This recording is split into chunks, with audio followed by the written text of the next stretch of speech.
ibadahnya seorang hamba kepada Allah tidak mengenal waktu dan tempat. Kapanpun, dimanapun, dia harus beribadah kepada Allah Subhanahu wa Ta'ala. Harga diri seorang mukmin itu di sisi Allah lebih besar daripada kehormatan Ka'bah sendiri. Nah, nikmat seorang mukmin lebih besar daripada itu. Man amila li akhiratihi kafahullahu amra dunia.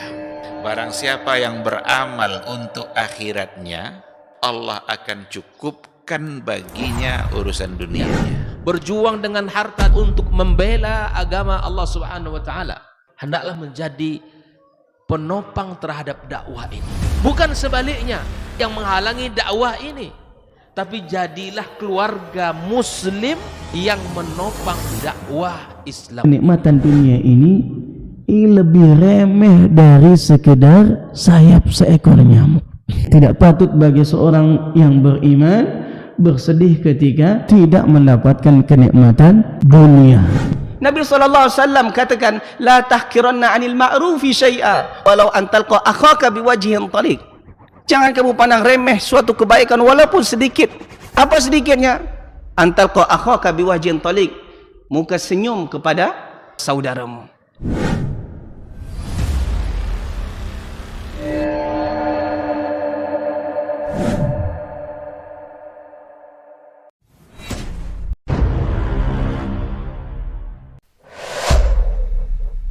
Dunia dan seisinya ini bagi Allah tak sama nilainya dengan sebelah sayap lalat. Barang siapa yang beramal untuk akhiratnya, Allah akan cukupkan baginya urusan dunianya. Sayati zamanun 'alan nasi as-sabiru fihim qalqabit al-jamarah. Akan ada satu masa di akhir zaman yang berpegang teguh dengan agamanya seperti orang yang sedang memegang bara api.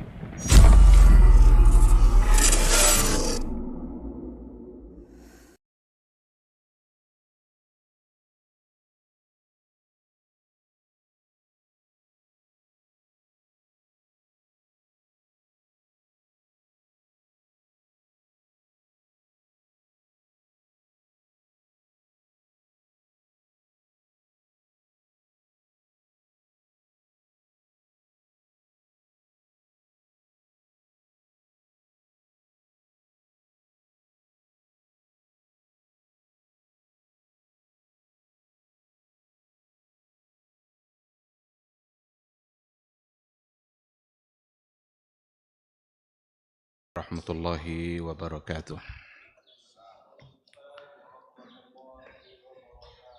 Innal hamdalillah nahmaduhu wa nasta'inuhu wa nastaghfiruh wa na'udzu billahi min shururi anfusina wa min sayyiati a'malina.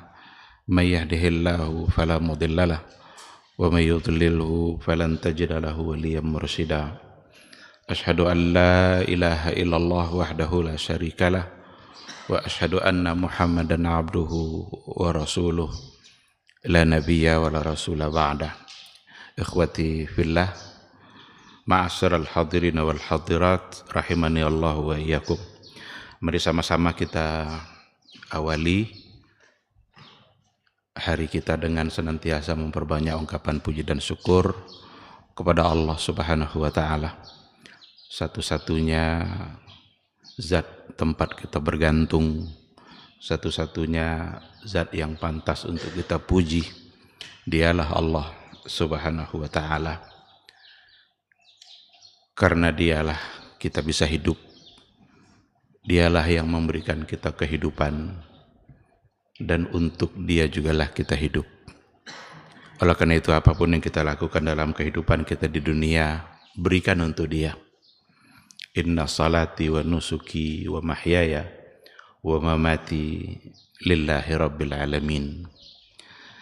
Ikhwati fillah, mudah-mudahan kita adalah orang-orang yang juga senantiasa memperbanyak selawat dan salam untuk Rasulullah sallallahu alaihi wasallam. Allahumma salli ala Muhammad wa ala ali Muhammad. Mudah-mudahan kita benar-benar mencintainya dan benar-benar merindukannya. Sosok sosok figur yang paling berjasa dalam kehidupan kita. Bahkan dia lebih berjasa dari orang tua kita sendiri. Kalaulah orang tua kita sebagai asbab memberikan kehidupan kita di dunia, tapi Rasulullah SAW adalah sebagai asbab yang akan memberikan kebahagiaan baik di dunia dan juga di akhirat kelak.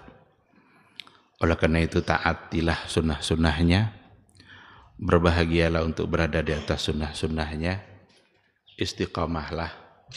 Orang-orang yang berjalan istiqamah di atas sunnah Rasulullah SAW, insya Allah di akhirat kelak dia akan istiqamah berjalan di atas sirat. Nanti di akhirat, di mahsyar, itu ada titian, ada jembatan, ada sirat. Berbagai macam beragam cara orang yang melewati sirat itu. Kalau ingin istiqamah melewati titian itu, istiqamahlah berada di atas sunnah Rasulullah sallallahu alaihi wasallam. Mudah-mudahan semua kita insya Allah layak dan pantas untuk mendapatkan syafaat, pertolongan dari Rasulullah sallallahu alaihi wasallam atas izin dari Allah Subhanahu wa taala. Dan hanya dia pula lah yang diberikan keistimewaan itu pada hari mahsyar. Kata Rasulullah sallallahu alaihi wasallam, 5 perkara yang diberikan kepada beliau dan tidak diberikan kepada nabi-nabi sebelumnya. Salah satu dari yang 5 itu adalah u'titus syafa'ah. Saya diberikan syafaat, kesempatan untuk memberikan syafaat. Dulu Rasul meminta itu kepada Allah. Ada berapa hal yang diminta dulu oleh Allah, oleh Rasulullah sallallahu alaihi wasallam. Seperti Rasul meminta agar umatnya terhindar dari perpecahan. Itu tidak dikabulkan oleh Allah. Tapi yang dikabulkan oleh Allah adalah izinkan nanti saya di akhirat kelak untuk memberikan syafaat. Dan Allah mengizinkan itu. Jadi mudah-mudahan kita insya Allah bisa mendapatkan syafaat dan pertolongan itu. Yauma la yanfa'u malun wala banun illa man atallaha biqalbin salim. Ikhwati fillah, ma'asyiral hadirin wal hadirat rahimani Allah wa iyyakum.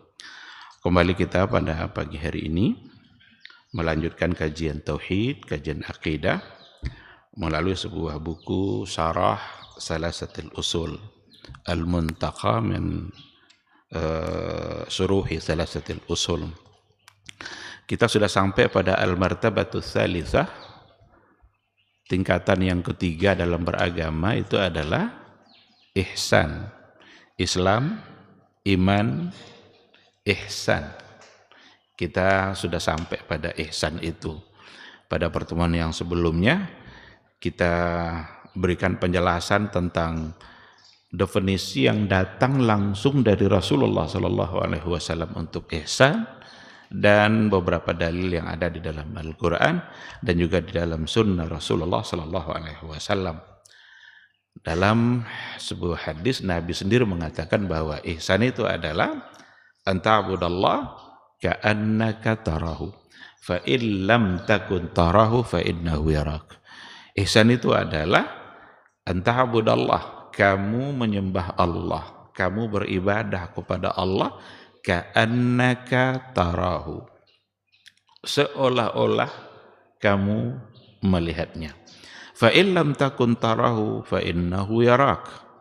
Tapi sekiranya kamu tidak melihatnya, karena tadi kan ka'annaka. Ka'annaka itu seolah-olah. Seolah-olah itu berarti tidak melihat secara langsung. Ini yang sudah kita berikan penjelasan bahwa sesungguhnya untuk selama hidup di dunia melihat secara langsung kepada Allah itu tidak akan pernah terjadi, bahkan tak terjadi pun di kalangan para al-anbiya war rusul. Baik di kalangan para nabi dan rasul, apalagi kalangan selain daripada nabi dan rasul. Apakah Rasul melihat Allah langsung waktu Isra Mi'raj? Dijawab oleh hadis Aisyah Ummul Mukminin yang bertanya kepada Rasul. Rasul menjawab, nurun anna araha. Nurun, ada cahaya yang meliputi. Anna araha. Anna itu bermakna kaifa araha. Bagaimana mungkin saya bisa melihat. Jadi tidak akan mungkin. Maka ka'annaka tarahu. Seolah-olah kamu melihatnya. Ditinggalkan oleh Allah kemungkinan bisa melihat itu nanti di surga sebagai kenikmatan yang bisa melebihi kenikmatan surga itu sendiri. Fa illam takun tarahu fa innahu yarak. Jika memang engkau tidak melihatnya, fa innahu yaraka. Yang harus kita yakini adalah bahwa sesungguhnya Allah melihat kamu. Kita tidak bisa melihat langsung, hanya seolah-olah kita melihatnya. Kalau memang tidak bisa melihat, berarti yang harus kita yakini adalah Allah yang selalu melihat kita. Ayatnya, hadisnya insyaallah dan alhamdulillah sudah kita berikan penjelasan juga. Akan ada banyak sekali ayat-ayat Al-Qur'anul Karim yang mendukung ihsan yang didefinisikan oleh Rasulullah sallallahu alaihi wasallam, seperti yang terdapat dalam Al-Qur'anul Karim, wa tawakkal 'alal 'azizir rahim alladzi yaraka hina taqumu wa taqallubaka fis sajidin. Wa tawakkal, bertawakkallah kepada Al-'Azizur Rahim, yang maha mulia, yang maha perkasa dan maha rahim, maha penyayang. Dialah sumber rahmat dan kasih sayang itu. Maka kita hanya boleh bertawakal kepada Dia yang maha segala-galanya, yang ada di ayat Al-Aziz Ar-Rahim. Enggak ada tempat lain kita bertawakal selain daripada Allah. Karena selain daripada Allah tidak pantas untuk kita jadikan tempat bertawakal, karena Dia tidak memiliki sifat-sifat yang pantas untuk kita bertawakal kepadanya. Hanya Allah lah yang pantas, karena Allah itu maha segala-galanya.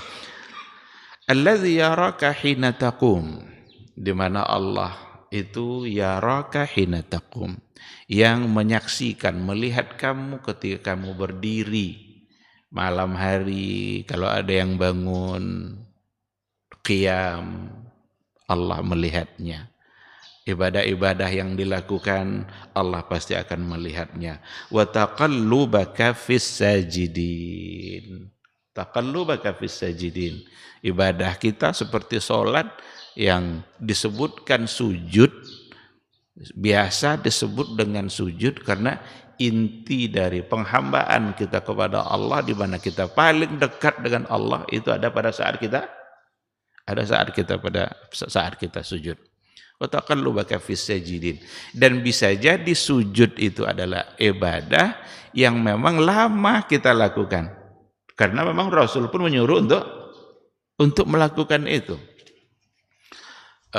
Aqrabu ma yakunul abdu min rabbihi wa huwa sajid. Hambaku itu paling dekat denganku adalah ketika dalam keadaan sujud. Fa aksirud doa, maka perbanyaklah doa pada saat sujud itu. Nah, semua yang kita lakukan itu Allah yaraka.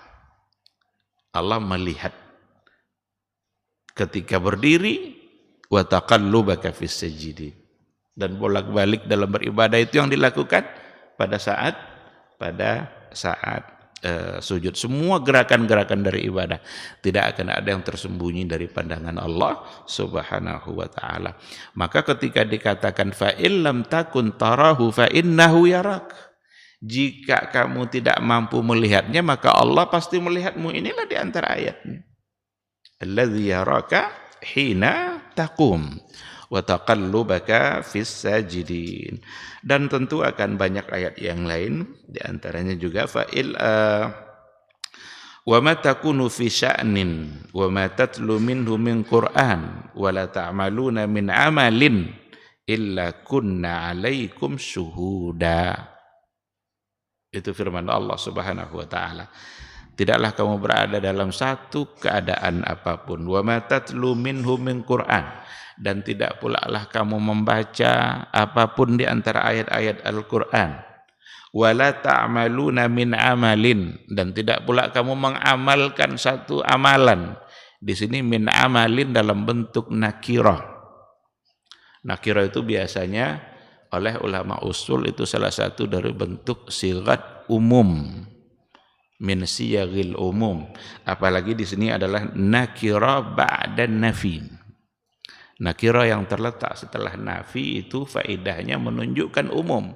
Min amalin berarti tidaklah kamu kerjakan amal apapun, masuk ke dalamnya semua bentuk amalan. Karena amalan dalam kehidupan kita yang diatur oleh Rasul kita sangatlah banyak.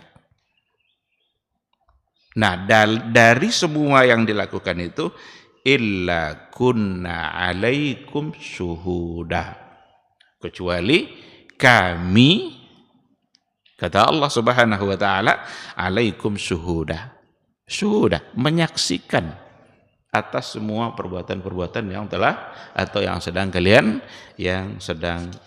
lakukan. Oleh karena itu jangan pernah ragu untuk memperbanyak amal saleh, karena tidak akan ada satupun yang luput dari catatan malaikat Allah, dan tidak akan ada satupun yang tidak disaksikan oleh Allah Subhanahu wa taala. Dan biarlah Allah yang menjadi saksi, biarlah malaikat yang mencatatnya.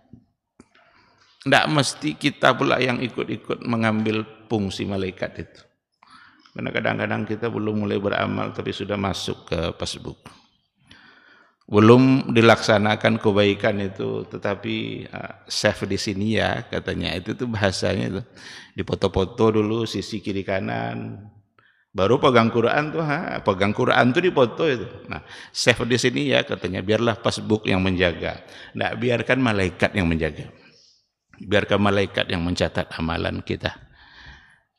Kita tidak pula mengatakan itu perbuatan yang haram dan lain sebagainya. Kita khawatir itu berpeluang untuk merusak niat. Syaitan itu pintar sekali dalam menggoda kita. Kalau syaitan itu tidak mampu menghentikan kita dari beramal saleh, ini SOP syaitan ini. Syaitan punya SOP dia, standar operasional prosedur. Yang pertama kali yang diinginkan syaitan apa? Kita berhenti dari beramal saleh. Yang seharusnya kita sholat, tidak jadi sholat. Itu inginnya yang pertama sekali. Yang seharusnya kita baca Quran, tidak jadi baca Quran. Itu niat pertamanya, tujuan pertamanya. Tapi seandainya tidak mampu dia mencegah kita dari beramal saleh, maka yang kedua sasarannya adalah kita kurangi perbuatan itu. Seharusnya baca Qur'annya 2 halaman jadi satu halaman. Seharusnya salat tahajudnya 4 jadi 2. Seharusnya duhanya lebih, nanti dikurangi. Pokoknya dikurangi. Kalau ndak bisa juga dikurangi, ini orang ini semangat kali beribadah, ini goda, ini ndak juga, dia akan rusak niat kita. Berarti dia akan rusak niat kita. Kerjakanlah kebaikan itu, tidak apa-apa. Tapi niat yang dirusaknya. Nah, jadi kita khawatir dengan cara seperti itu bisa merusak niat. Dalam berbuat maksiat pun dia punya SOP-nya. Yang diinginkan oleh syaitan yang pertama sekali adalah kita langsung mengerjakan. Langsung terlaksana oleh kita perbuatan itu niat inginnya setan itu. Perbuatan maksiat itu hendaknya kita kerjakan. Tapi kalau seandainya tidak mampu dia membuat kita terjebak pada kemaksiatan, setidaknya kita punya andil dalam berbuat maksiat. Saya tidak ikut, saya minum mabuk-mabukan tuh.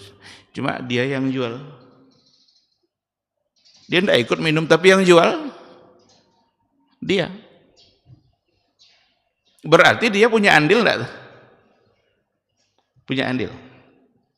Nah, oleh karena itu, waspadai SOP-nya ini. Dan syaitan itu fokus dalam tugasnya. Satu itulah tugas syaitan itu. Maka sukses dia. Kita ngapa tidak sukses? Banyak kali yang mau dikerjakan. Tidak fokus kita dalam satu hal yang kita tuju, yang kita ingin ini semua mau didapatkan. Nah, syaitan fokus dengan satu tugas dan itu janjinya sama Allah. Ketika dia minta panjangkan umurnya kepada Allah, diterima oleh Allah. Anzirni ila yaumi yub'atsun. Beri saya kesempatan hidup nanti sampai pada hari berbangkit. Dan tujuannya apa? Untuk memperbanyak kawan di dalam surga. Satu saja tugasnya, dan dia minta dipanjangkan umurnya kepada Allah. Allah berikan itu. Allah berikan, dan dia benar-benar melaksanakan fungsinya. Oleh karena itu ikhwati fillah, karena Allah menyaksikan dan malaikatnya mencatat, maka serahkan semua ibadah kita kepada Allah Subhanahu wa ta'ala, dan yakinlah tidak akan ada satupun kebaikan yang telah kita lakukan yang akan luput dari catatan itu, dan tidak ada pula satu dosa yang telah kita lakukan kecuali juga akan masuk dalam catatan itu. Memohon ampunlah kepada Allah agar catatan itu dihapus, agar dosa kita dimaafkan dan catatannya dihapus. Maka kita diminta untuk beristighfar dan memohon maaf kepada Allah, karena Allah itu afuun ghafur. Afuun ghafur. Ada di antara penjelasan yang datang dari para ulama, apa beda antara al-maghfirah dengan al-afu? Kan al-maghfirah berarti ampunan. Kalau al-afu maaf. Di antara perbedaannya yang pernah saya baca itu begini. Kalau al-maghfirah, Allah Subhanahu wa taala melupakan dan menghapus dosa, memaafkan kita dari kesalahan. Tapi kalau al-afu itu lebih tinggi daripadanya, karena sampai catatan pun bisa bersih. Catatan pun bisa bersih. Kalau maghfirah, diampuni kita oleh Allah. Udah, Allah melupakan atau Allah tidak lagi menganggap itu sebagai sebuah dosa. Kalau al-afu sampai bisa terhapus pun dari catatan. Maka ketika Aisyah bertanya kepada Rasulullah SAW, ya Rasulullah, seandainya malam ini malam Lailatul Qadar, apa yang harus saya ucapkan dalam doa saya? Rasul mengajarkan Aisyah ketika itu dan memilih kata afu. Allahumma innaka afuun tuhibbul afwa fa'fu anni. Nah, ini kata yang diajarkan oleh Rasulullah Sallallahu Alaihi Wasallam kepada Aisyah. Ini yang kamu ucapkan. Allahumma innaka afuun tuhibbul afwa fa'fu anni. Ya Allah, Engkau Maha Pemaaf. Kalau sudah dimaafkan, berarti dilupakan segala-galanya, termasuk terhapus dalam catatan. Innaka afuun tuhibbul afwa fa'fu anni. Maka memohonlah kepada Allah dengan memperbanyak istighfar dan juga memperbanyak mohon maaf kepada Allah Subhanahu wa ta'ala. Dan dalam ayat digandeng afuun ghafur itu. Dalam beberapa ayat disebutkan kedua sifat itu bagi Allah Subhanahu wa ta'ala. Ikhwati fillah, ma'asyaral hadirin wal hadirat, rahimani Allahu wa iyyakum. Oleh karena itu, berdasarkan definisi Nabi tadi, hakikatul ihsan an ta'budallaha ta'ala fi maqamaini.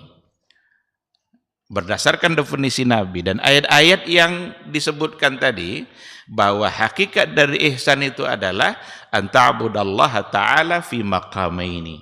Kamu beribadah menyembah Allah fi maqamaini, pada dua makam, dua kedudukan. Maqamain. Yang pertama, maqamul musyahadah. Maqamul musyahadah, makam kedudukan yang musyahadah, wahiyya akmalul martabataini wa afdalul maqamaini. Ini martabat yang tertinggi, yang paling utama, yang paling sempurna. Apa itu? Maqamul musyahadah. Tapi jangan disalahpahami musyahadah sebagaimana yang dipahami oleh sebahagian orang-orang sufi. Musyahadah seolah-olah kita menyaksikan Allah, hanya sampai pada seolah-olah, karena Nabi sendiri mengatakan ka'annaka tarahu. Beda dengan sebagian kelompok sufi yang mengatakan musyahadah ada saat di mana kita langsung bisa melihat Allah dan benar-benar melihat Allah dengan riyadhah, dengan berbagai macam bentuk pelatihan-pelatihan, zikir-zikir tertentu, ibadah-ibadah tertentu, yang pada saatnya nanti kalau sudah sampai pada makamnya, pada puncaknya, maka kita akan bisa melihat Allah secara langsung. Dan itu di dunia. Ini pemahaman yang salah, tidak sesuai dengan apa yang dikatakan oleh Rasulullah Sallallahu Alaihi Wasallam. Kalaulah melihat kepada Allah secara langsung bisa di dunia, Nabi lah yang paling pantas untuk melihatnya. Tidak ada orang yang lebih saleh daripada Nabi kita. Tidak ada orang yang lebih baik daripada Rasulullah Sallallahu Alaihi Wasallam. Kalau memang mungkin, maka dialah yang paling pantas untuk melihatnya. Tapi masih ada hijab. Itu tidak akan terbuka kecuali nanti. Nanti di akhirat kelak baru ada kemungkinan untuk itu. Nabi Musa saja ketika meminta untuk diperlihatkan, karena umatnya meminta, lan nu'mina laka hatta narallaha jahrah. Umat Nabi Musa bilang, kami tidak akan melihat, tidak akan beriman kepadamu wahai Musa sampai kami melihat Allah secara jahra, secara terang. Tapi tidak bisa. Kata Allah, unzur ilal jabal, coba pandang ke bukit sana, fa in istaqarra makanahu fasawfa tarani. Coba lihat kepada bukit itu. Kalau bukit itu masih utuh, fasawfa tarani. Ketika itu Nabi Musa pingsan. Itu Nabi itu orang yang taat, dekat sama Allah, dibimbing langsung oleh Allah. Turun suhub-suhub kepada Nabi Musa, pingsan. Falamma tajalla, ketika Allah mencoba untuk tajalla, untuk memperlihatkan. Tetapi itu sesuatu yang tidak mungkin. Nah, oleh karena itu yang dimaksud dan maqamul musyahadah tetap saja ka'annahu yusyahidullah. Seolah-olah dia menyaksikan Allah. Li'annallaha, karena sesungguhnya Allah innama hala bainal mu'minina wa baina ru'yatihi fi hazid dunya, fi hazil hayatid dunya. Karena sesungguhnya Allah Subhanahu wa taala hala bainal mu'minin, masih memberikan penghalang hijab antara orang-orang mukmin wa baina ru'yatihi, dan antara nanti untuk melihat Allah fi hadhil hayatid dunya. Dalam kehidupan dunia ini Allah masih berikan hijab itu, belum diambil, belum dilepaskan.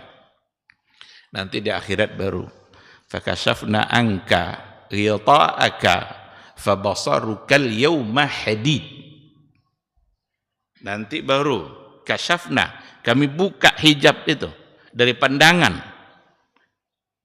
Fabasarukal yawma hadid. Basaruka, pandanganmu di hari itu hadid. Hadid itu hiddah, tajam. Ketika hijab sudah dibuka, barulah ada kemampuan untuk melihat Allah, dan itu hanya untuk orang-orang yang beriman. Dan itu kenikmatan yang bisa mengalahkan kenikmatan dari surga itu sendiri. Lillazina amanul husna wa ziyadah. Orang-orang beriman mendapatkan surga wa ziyadah, tapi ada bonus, ada tambahan. Nabi sendiri yang menafsirkan tambahan itu. Apa bonusnya akan diberikan? An-nadharu ila wajhillahil kirim, melihat kepada wajah Allah yang mulia. Lalu tiba-tiba ada orang sekarang menolak Allah tidak punya wajah.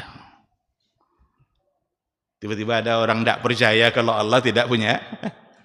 Kalau dibilang ada, ini mujassimah, ini kelompok musyabbiha. Tidak boleh kita musyabbiha, tidak boleh juga mujassimah. Tapi Allah punya zat. Kita wajib yakin bahwa Allah punya zat. Dan salah satu dari sifat zatiyah untuk Allah yang disampaikan Allah langsung adalah wajah. Dan jangan pernah menyamakan wajah Allah dengan wajah makhluk. Seperti apa? Wallahu alam. Laisa kamitslihi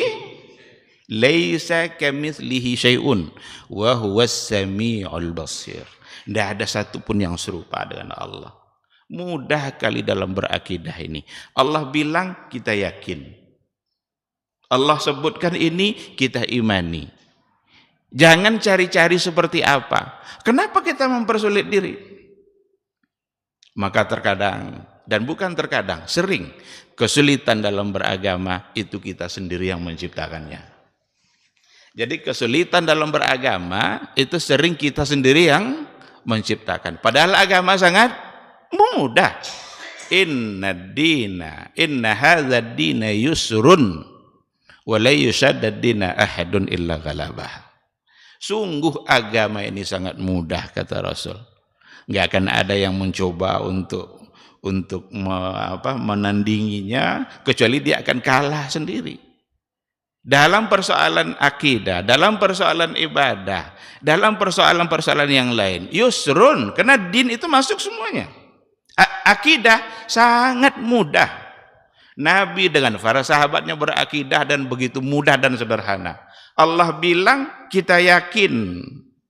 Allah sebutkan begini, kita imani. Lalu kenapa tiba ada analisa-analisa yang bermacam-macam dari berbagai aliran, khususnya pada aliran kalam. Ini kalau wajah, berarti wajah ini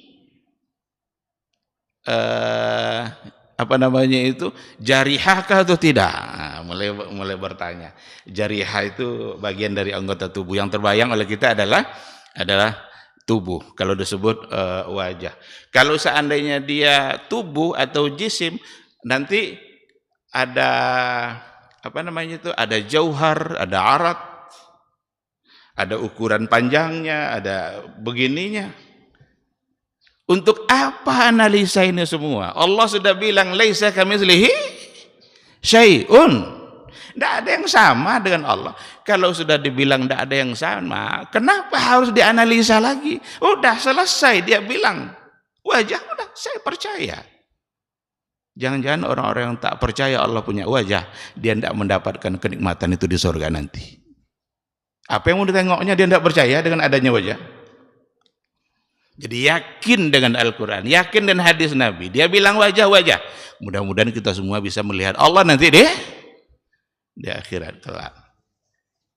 Wujuhun yawma idzin nadhirah, berseri-seri wajah orang-orang beriman itu. Kenapa? Ila rabbiha nazirah, kepada Rabbnya dia melihat. Yang mentakwil-takwilkan tadi apa katanya? Nazirah di sini bukanlah pandangan wajah, tapi nazirah di situ artinya adalah yantazirus thawab. Hari itu wajah orang-orang beriman berseri-seri, yantaziru thawaballah, menunggu-nunggu balasan dari Allah. Padahal balasan surga sudah dapat. Thawab mana lagi? Karena surga sudah didapat. Dan an-nazar itu ziyadah. Nazar itu tambahan nikmat, bonus. Sawab apalagi yang mau ditunggu? Dan kata nazar, kata ulama lughah, kata nazar kalau dihubungkan sama wajah pasti artinya melihat. Kata nazar dalam bahasa Arab yang digandengkan dengan wajah, maka pasti artinya melihat, bukan yantazir. Di samping itu kita tidak pernah mendapatkan dalil manapun bahwa nazar di situ artinya adalah yantazir. Padahal untuk menafsirkan Al-Qur'anul Karim bisa dengan tafsirkan ayat dengan ayat. Ada enggak ayat lain yang mengatakan bahwa itu artinya menunggu pahala? Atau at-tafsiru bis sunnah, menafsirkan ayat dengan hadis Nabi, dengan sunnah-sunnah Rasulullah. Ada enggak kira-kira hadis yang mengatakan itu? Atau yang ketiga, tingkatan tafsir ketiga, at-tafsiru bi aqwali sahabah, menafsirkan ayat dengan aqwal, pandangan, pendapat para sahabat. Adakah di antara sahabat-sahabat mulia dulu yang mengartikan itu? Atau tidak? Kalau tidak ketemu yang tiga ini jangan diterima. Karena yang tiga itu adalah tingkatan penafsiran yang paling utama, dan itu model dalam penafsiran. Yang berikutnya itu sudah menjadi perselisihan di kalangan para ulama. Jadi, ikhwati fillah, maqamu al-musyahadah ini yang pertama dari apa yang didefinisikan oleh Nabi. Yang kedua, maqamul muraqabah. Jadi maqamul musyahadah seolah-olah yang kedua maqamul muraqabah. Artinya adalah antas tahdira annallaha yaraka bi an ta'taqida dzalik. Antas tahdir annallaha yarak. Kamu merasakan kehadiran Allah. Merasakan kehadirannya, bahwa sesungguhnya Allah yaraka, Allah melihat kamu, bi an ta'taqida dzalik. Kamu mesti meyakini itu. Kita rasakan kehadiran Allah. Kita kalau merasakan kehadiran Allah dalam setiap keadaan kita, insya Allah kita akan selamat dari berbagai macam bentuk dosa dan kesalahan. Kita terjebak pada dosa itu pasti di saat-saat hati kita lalai dari mengingat Allah. Kita terjebak dalam perbuatan-perbuatan kemaksiatan itu dipastikan pada saat hati kita lalai dari mengingat Allah Subhanahu wa taala. Tapi ketika selalu merasakan kehadiran Allah bersama kita, selalu merasa bahwa Allah melihat kita, menatap kita, maka insya Allah itu adalah cara yang terbaik untuk menjaga diri kita dari kemaksiatan. Itu pagarnya. Sebagaimana yang diberikan perumpamaan dulu, diberikan perumpamaan oleh Ibnul Qayyim al-Jauziyah, bahwa penjaga hati yang paling tepat itu adalah zikrullah. Ketika beliau memberikan perumpamaan, ada perumpamaan dari Ibnul Qayyim dalam kitab Al-Wabilus Sayyib. Kalau nggak salah dulu pernah saya sampaikan perumpamaan ini. Sebuah rumah, kalau seandainya rumah itu di dalamnya ada perhiasan, lalu tidak ada penjaganya, ini rumah ini akan begitu mudah untuk dimasuki oleh maling. Karena di dalamnya ada perhiasan yang sangat berharga, tapi penjaganya tidak ada. Tapi kalau seandainya penjaganya ada, rumah raja umpamanya, beliau mengumpamakan gitu, Baitul Malik, rumah raja, itu dijaga ketat, anjingnya aja besar dari kita. Gimana mungkin maling bisa masuk karena penjagaannya begitu ketat. Belum mengumpamakan iman yang ada di hati, kalau tidak dijaga, inilah akan diincar terus oleh iblis dan syaitan. Iman itu jauh lebih berharga dari perhiasan itu. Dari semua bentuk perhiasan, iman lebih berharga dari itu. Ada di dalam sebuah rumah, dan itu hati kita. Kalau tidak dijaga, inilah akan diincar terus oleh iblis dan syaitan. Kalau dijaga, maka iblis tidak akan mampu menggoda. Apa penjagaan yang paling tepat? Zikrullah. merasakan kehadiran Allah. Zikir di situ bukan sekedar menyebut, karena zikir ada dua makna. Ada zikir dalam artian menyebut, ada zikir dalam artian mengingat. Yang lebih luas untuk arti zikir itu mengingat. Karena menyebut ada tempat-tempat di mana malah kita dilarang menyebut secara lisan. Tapi mengingat tidak ada batas. Alladzina yadhkurunallaha qiyaman wa qu'udan wa ala junubihim. 3 itu aja tempat kita diminta mengingat Allah. Di luar yang 3 ini tidak usah ingat Allah.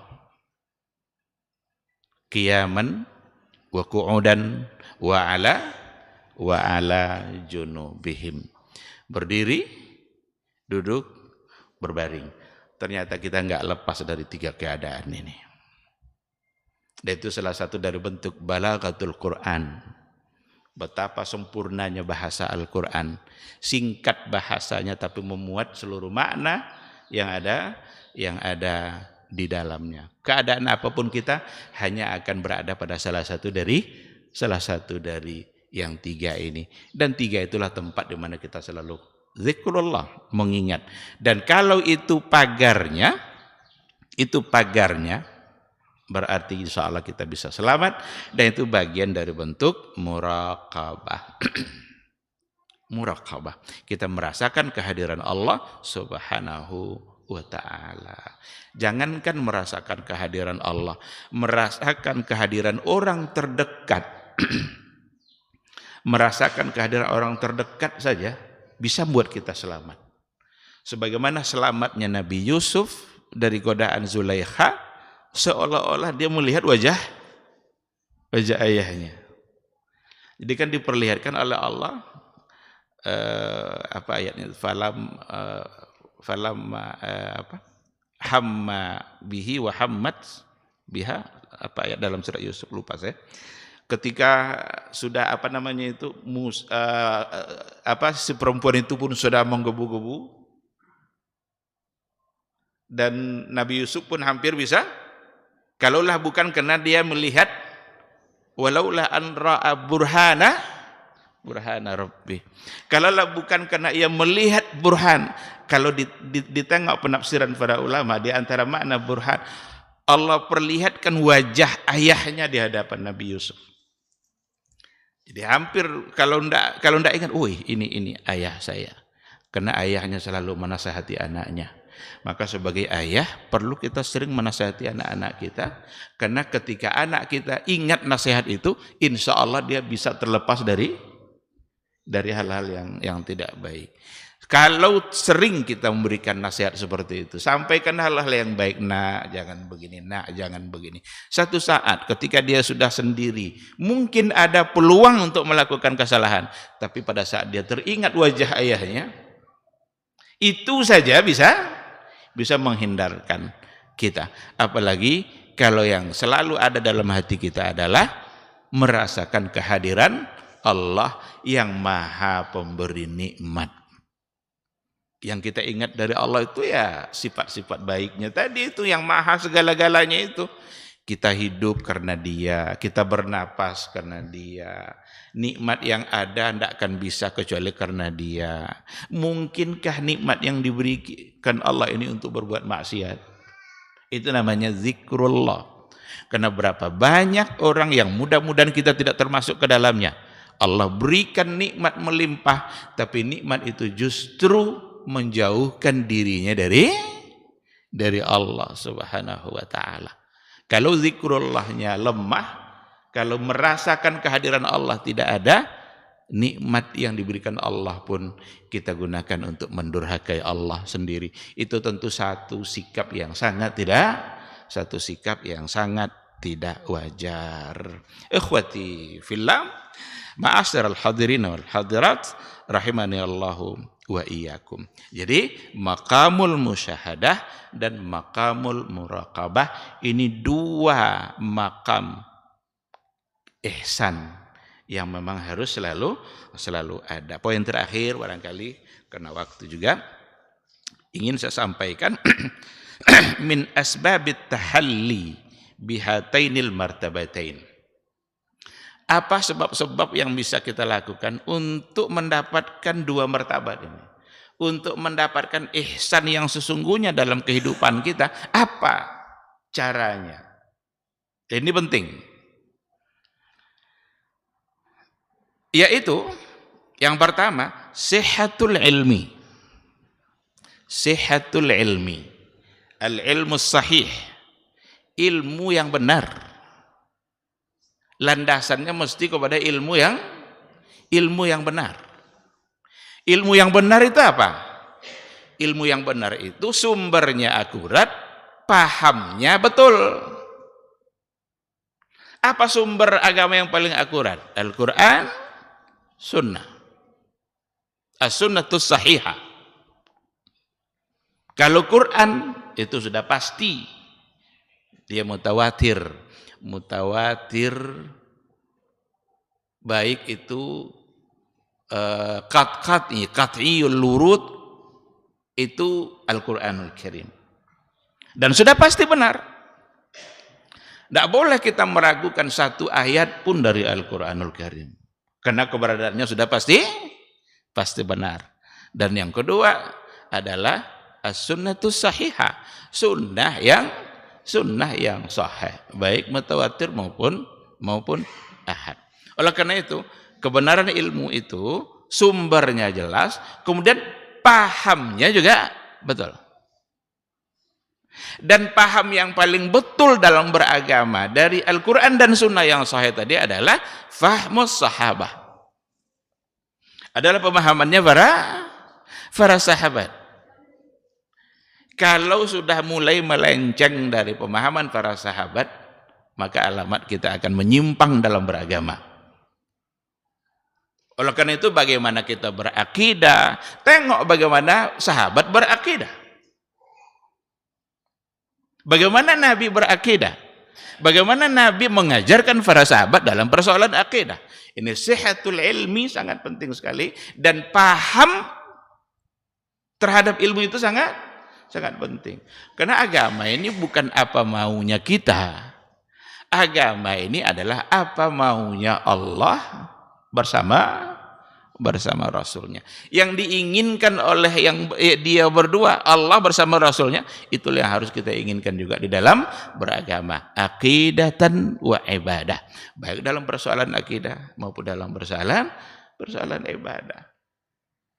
Nih, betapa banyak orang yang ngaku-ngaku membawa akidah-akidah baru, dalamnya menyimpang. Ngaku pula itu dari sahabat.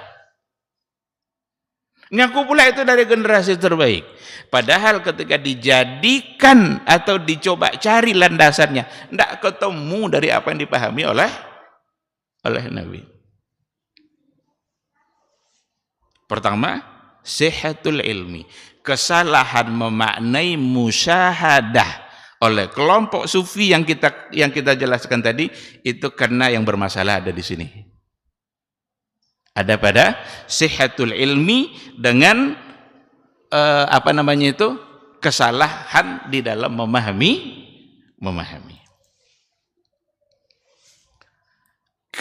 Kalau memang ilmunya yang sudah tidak benar, tidak sahih, berarti pasti akan menandakan penyimpangan. Dan bagaimana mungkin kita bisa ihsan dengan hadis-hadis yang dhaif?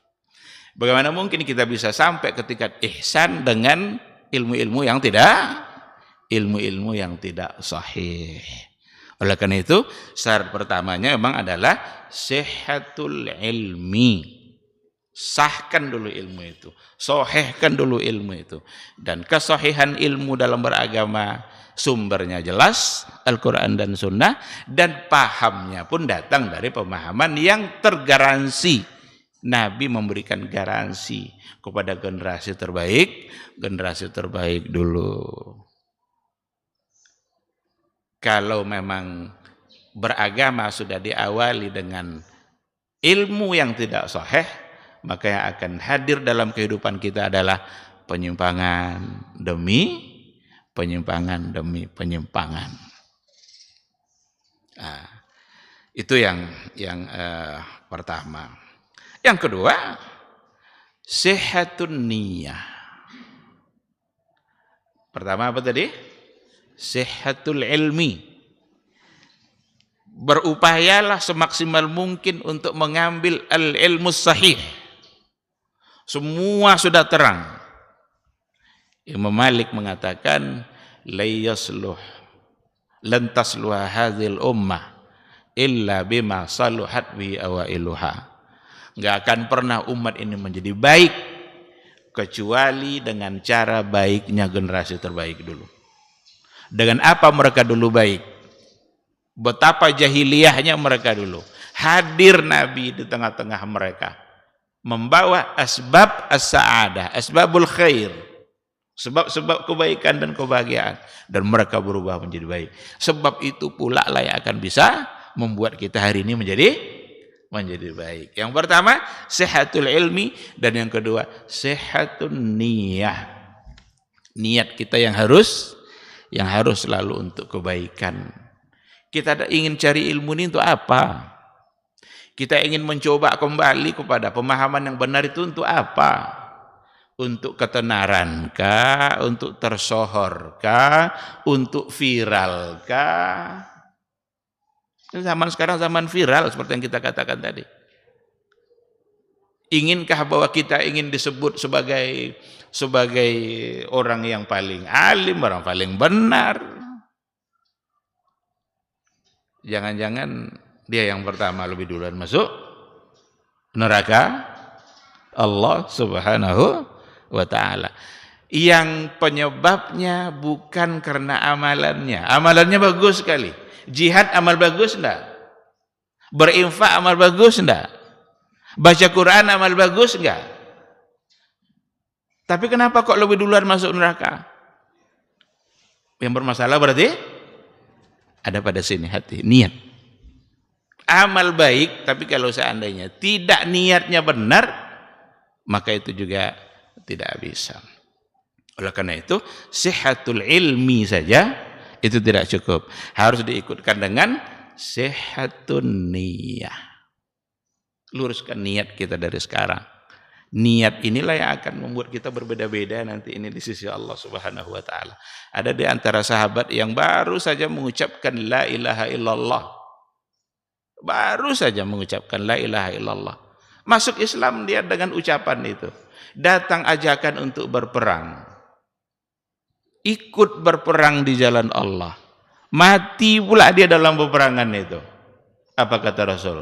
Huwa min ahlil jannah. Dia ahli surga, kata Rasul. Padahal modalnya belum banyak. Modalnya hanya la ilaha illallah yang datang keyakinan itu dari hati. Yang paling dalam dan tidak diganggu sedikit pun oleh kesyirikan. Itu aja modalnya. Belum sholat, apalagi haji. Apalagi zakat. Tapi Rasul bilang, huwa min ahlil jannah. Ada di antara sahabat yang lain yang udah berkali-kali ikut berperang bersama Rasul. Tidak terhitung lagi berapa jumlah panah, tusukan-tusukan di badannya. Pas dia wafat, apa kata Rasul? Huwa min ahlin nar. Dia adalah ahli neraka. Heran sahabat, kok Nabi bilang ahli neraka ini? Padahal dia orang yang selalu ikut berjihad, berjuang. Dicoba telusuri.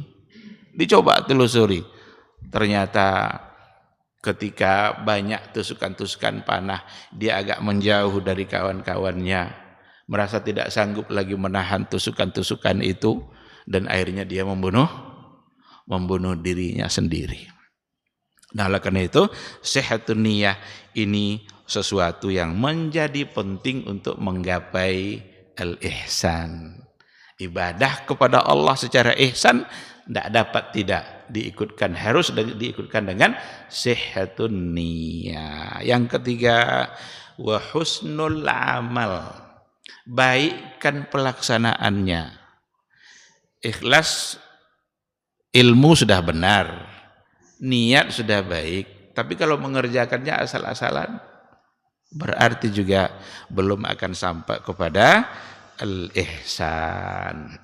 Dan ketika kita sudah merasa benar-benar sempurna mengerjakannya, ruku kita sudah betul, sujud kita sudah betul, tetapi diikutkan dengan yang keempat, wal i'tirafu bit taqsiri fi haqqillah, akui diri kita ini sebenarnya masih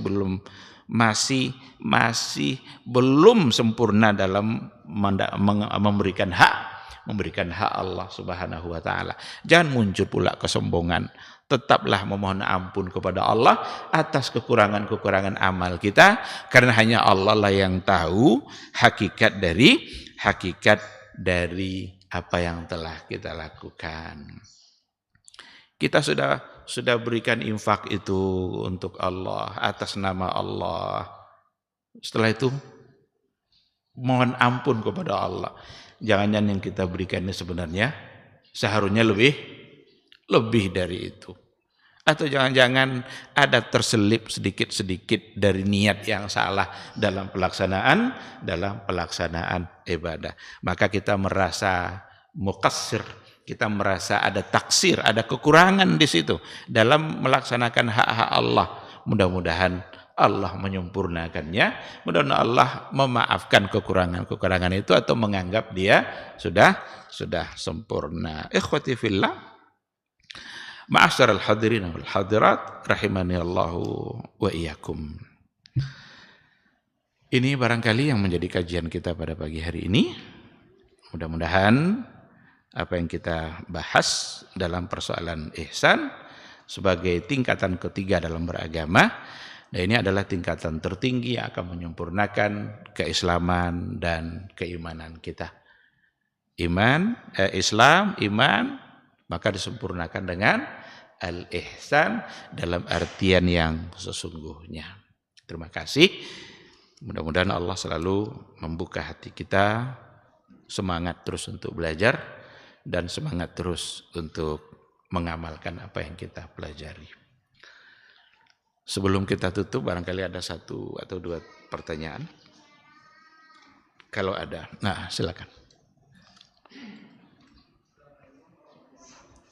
Waalaikumsalam warahmatullahi wabarakatuh.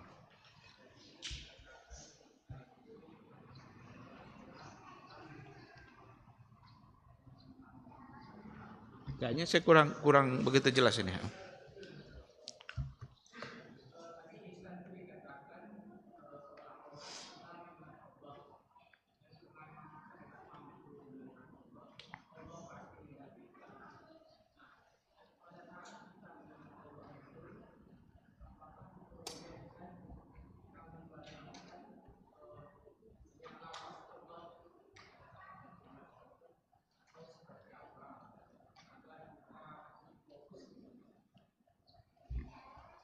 Iya, kita mau membayangkan apa, itu kan enggak tahu kita apa yang mau kita bayangkan. Jangan nanti salah dalam bayangan. Salah dalam bayangan. Lafaz Allah, nanti setan bawa pikiran kita kemana-mana itu. Ada di dinding lafaz Allah, teringat pula lafaz itu. Di sekeliling lafaz itu kayaknya ada hiasan-hiasan. Akhirnya nanti pikiran kita jadi kemana-mana. Dikarenakan memang kita tidak punya alasan kemana kita harus mengingatnya, ya berarti memang tidak perlu untuk dicari-carikan cara untuk mengingat yang tadi itu. Tetapi yang jelas kan Rasul sudah bilang, seandainya kalian tak bisa melihat, berarti Rasul sudah menafikan itu. Ambil poin yang kedua. Fa in lam takun tarahu fa innahu yara. Maka yang paling harus kita yakini itu adalah yang kita mampu. Allah tidak pernah menuntut kita untuk yang kita tidak mampu. Karena sudah dinafikan kemampuan melihat, berarti kita tidak mesti fokus ke situ. Tinggal fokus yang keduanya. Apa itu? Muraqabah. Kita merasa bahwa Allah selalu melihat kita. Nah, dengan merasakan itulah, dan itu insya Allah kita mampu. Karena Allah yang menyuruh melakukannya, Rasul yang menganjurkan. Tidak mungkin kita disuruh melakukan sesuatu yang kita tidak mampu. Nah, oleh karena itu, tidak mesti kita mencari-cari seperti tadi, karena khawatirnya seperti itu. Coba nanti akan terjadi itu. Apalagi kita pernah melihat kaligrafi. Pernah melihat kaligrafi lafaz Allah yang diukir-ukir, lafaznya sedikit saja, tapi ukirannya, jangan-jangan nanti kita lebih banyak mengingat ukirannya itu daripada membayang-bayangkan lafaz. Oleh karena itu, merasa bahwa kita dilihat, kita merasakan bahwa kita dilihat oleh Allah. Sedangkan bos aja kalau lihat, itu pura-pura kerja semua tuh kan. Tapi kalau keluar bosnya nanti dari kantor, baca koran, main game, buka laptop, main game kartu-kartu, segala macam. Pas masuk bosnya, langsung pura-pura kerja. Maka semangat merasa bahwa kita dipantau terus oleh Allah, ditatap terus oleh Allah, itu akan bisa memunculkan pertanyaan dalam hati kita. Apa pertanyaan yang muncul dalam hati? Pantaskah kita bermaksiat dan kita sedang dilihat oleh Allah? Pantaskah kita bermaksiat sementara kita bernapas, ini Dia yang memberikan oksigen? Pantaskah kita bermaksiat, badan kita kuat berbuat maksiat itu hanya karena Allah yang memberikan kesehatan? Kalaulah disakitkan kita oleh Allah semua, kita nggak bisa melangkah kemanapun. Sekarang diberikannya kesehatan. Pantaskah sehat itu untuk mendurhakainya? Ini pertanyaan-pertanyaan yang insya Allah kalau muncul selalu di hati kita, itu bisa membantu kita untuk muraqabah, merasa selalu dipantau oleh Allah subhanahu wa ta'ala. Wallahu subhanahu wa ta'ala a'lam. Ada lagi? Fadhal.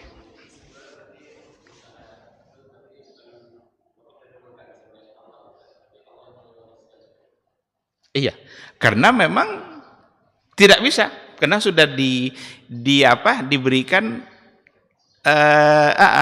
ada penutup, kita belum bisa ke situ. Cuma kan seolah-olah kita melihat Allah. Fa illam takun tarahu. Kalau seandainya tidak, ini sebenarnya isyarat bahwa memang kita tidak akan bisa melihatnya dalam kehidupan di dunia. Maka Nabi memberikan solusi. Ketika yang bagian pertama ini tidak bisa, tidak mungkin, maka pindah kepada bagian kedua yang kita bisa. Dan yang kita bisa itu adalah merasa muraqabah. Nastahdir hudur Allah. Kita merasakan kehadiran Allah subhanahu wa ta'ala. Wallahu a'lam. Baik, ikhwati fil silakan.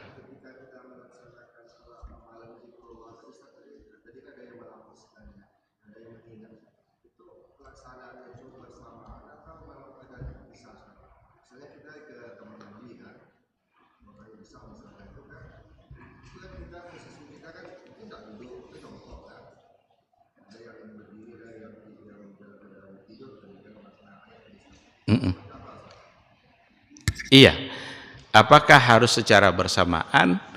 Kalau kita menyebut lalu tidak diikutkan dengan hati, saya kira ini sia-sia ini.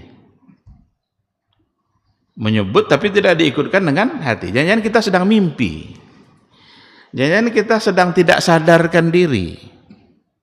Tapi kalau mengingat tanpa menyebut, mungkin mengingat tapi tidak langsung menyebut. Kalau menyebut itu memang seharusnya ikut di dalamnya hati. Maka ketika kita sholat, saat kita bertakbir Allahu Akbar, itu kan lisan kita berucap. Bukankah kita harus menghadirkan hati?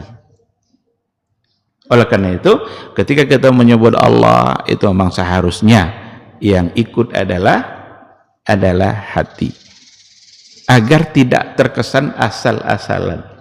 Coba kalau ada orang berdoa, maunya tangannya dia mengangkat tangan begini berdoa, tapi matanya entah kemana-mana, karena masjidnya bagus sibuk nengok masjid, tapi dia berdoa juga nih. Ya Allah, tapi nengok masjid. Gimana kira-kira? Kan seolah-olah bermain-main kan? Padahal doa itu satu bentuk cara untuk menghusukkan diri kita kepada Allah Subhanahu wa ta'ala. Nah, oleh karena itu ikutkanlah ucapan kita dengan hati, tapi dalam kondisi tertentu untuk mengingat. Bisa saja lisan tidak berucap seperti yang dalam keadaan yang dicontohkan tadi. Oh, itu kan jongkok Pak Ustaz, tidak duduk. Jongkok itu sebenarnya duduk, karena kita hanya berada pada 3 keadaan. Atau baring itu baring punggung begini, atau baring yang jelas itu adalah baring. Saya kira seperti itu. Wallahu subhanahu wa ta'ala a'lam. Nah, silakan.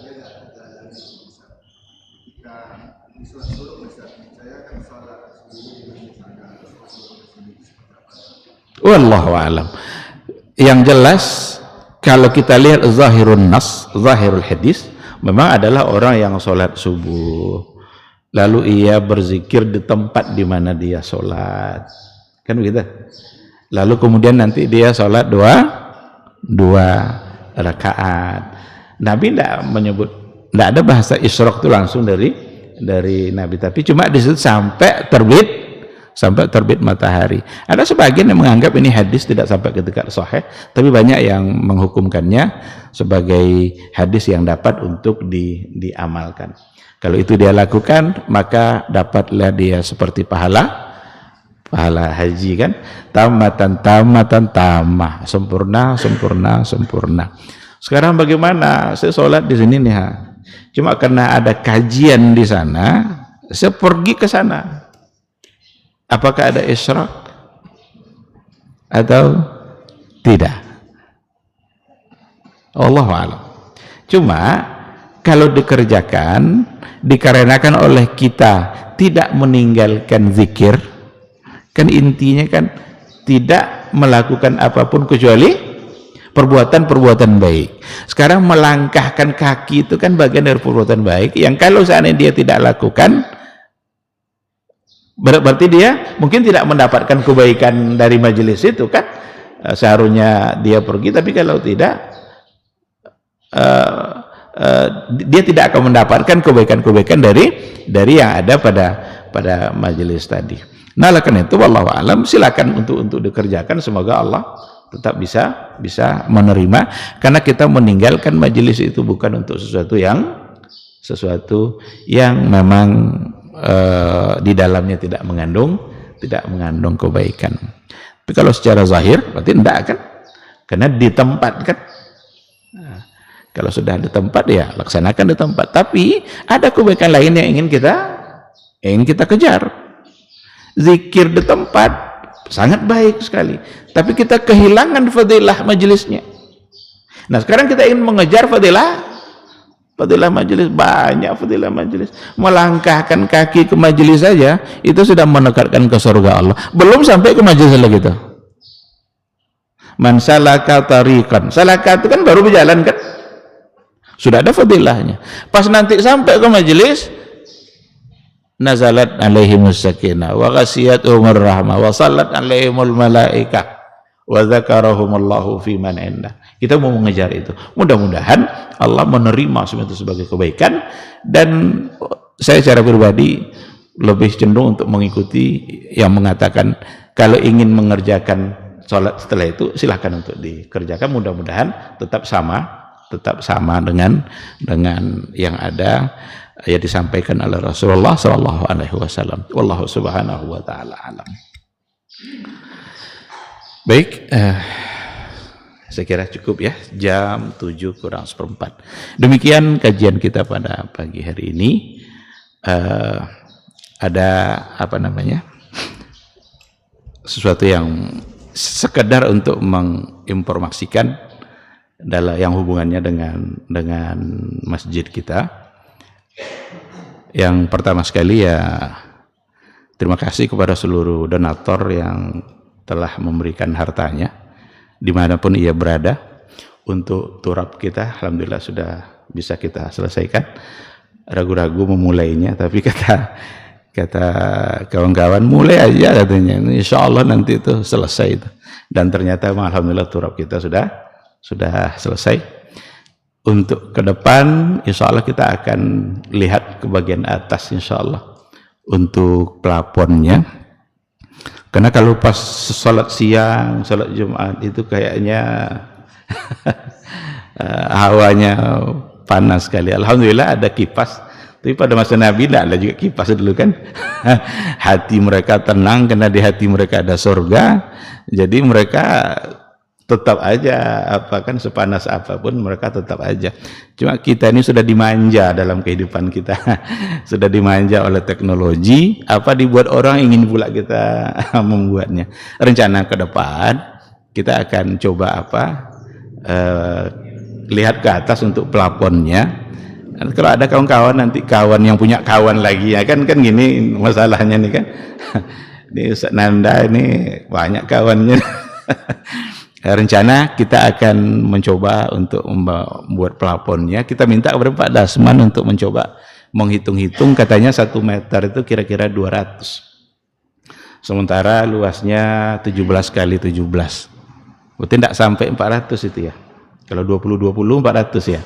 Ini 17 kali 17 dengan 1 meter itu 200.000. Diperkirakan kira-kira 60 Pak Dasman ya. 60-65 ya kira-kira. Iya ya, biayanya kira-kira 60-65. Kalau bersama-sama saya kira tidak akan berat. Ini sebenarnya 65 itu kan tidak banyak itu. Selesai sama Pak Ade sendiri sebenarnya kan. Cuma khawatir nanti dia aja yang masuk surga itu masalahnya. Dia melompat-lompat masuk surga, kita terseok-seok kan. Bisa dia sendiri. Maka kalau dia mau semua kita tidak terima itu. Nanti tidak dapat yang lain kan. Tidak kebagian yang lain nanti. Kalau mau separuh dia boleh lah, tidak apa-apa lah kan. Maaf bercanda. Ya, jadi sedikit demi sedikit yang kawan punya kawannya lagi, ini saya kira tidak akan lama itu untuk mencari. Ada barangkali yang 1 meter, 2 meter. Pokoknya kalau ada yang mau semua kita mungkin tidak. Nanti nggak kebagian pahala yang lain, itu masalahnya. Insya Allah mohon doa dari semua kita dan semoga Allah memudahkan biar ibadah kita semakin nyaman. Lagian juga burung terbang pagi-pagi ada nampak. Walaupun ada persoalan para ulama kan itu tidak termasuk najis kita. Tapi nengok banyak tai burung itu kan tidak nyaman juga kita. Kalau sudah ada pelapon mengurangi kerja juga kan, kita tidak lagi sibuk dalam mengurus hal-hal yang kecil seperti itu, tapi kita bisa fokus pada ibadah-ibadah. Jadi itu sekedar informasi, tapi kepastian angka mungkin nanti dipastikan, tapi diperkirakan kira-kira 1 meter itu 200. Semoga Allah memudahkan apa yang kita niatkan dan semoga Allah menerima semua amal kebaikan kita. Terima kasih. Kita tutup dengan doa kafaratul majlis. Subhanakallahumma wa bihamdika asyhadu an la ilaha illa anta astaghfiruka wa atubu ilaik. Wassalamualaikum warahmatullahi wabarakatuh. Ibadahnya seorang hamba kepada Allah tidak mengenal waktu dan tempat. Kapanpun dimanapun dia harus beribadah kepada Allah Subhanahu wa taala. Harga diri seorang mukmin itu di sisi Allah lebih besar daripada kehormatan Ka'bah sendiri. Nah, nikmat seorang mukmin lebih besar daripada itu. Man amila li akhiratihi kafahullahu amra dunia. Barang siapa yang beramal untuk akhiratnya, Allah akan cukupkan baginya urusan dunianya. Berjuang dengan harta untuk membela agama Allah Subhanahu wa taala hendaklah menjadi penopang terhadap dakwah ini. Bukan sebaliknya yang menghalangi dakwah ini, tapi jadilah keluarga muslim yang menopang dakwah Islam. Kenikmatan dunia ini lebih remeh dari sekedar sayap seekor nyamuk. Tidak patut bagi seorang yang beriman bersedih ketika tidak mendapatkan kenikmatan dunia. Nabi SAW katakan, la tahkiranna 'anil ma'rufi syai'a walau an talqa akhaka biwajhin taliq. Jangan kamu pandang remeh suatu kebaikan walaupun sedikit. Apa sedikitnya? An talqa akhaka biwajhin taliq, muka senyum kepada saudaramu.